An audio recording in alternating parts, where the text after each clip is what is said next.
قرض دینے والا جنتی۔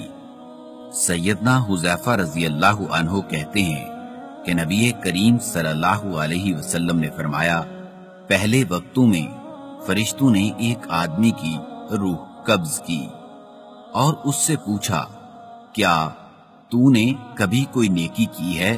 اس نے کہا نہیں۔ انہوں نے کہا پھر یاد کر لے، شاید کوئی کی ہو۔ اس نے کہا نہیں، ہاں البتہ اتنا ہے کہ میں لوگوں سے کاروبار کیا کرتا تھا۔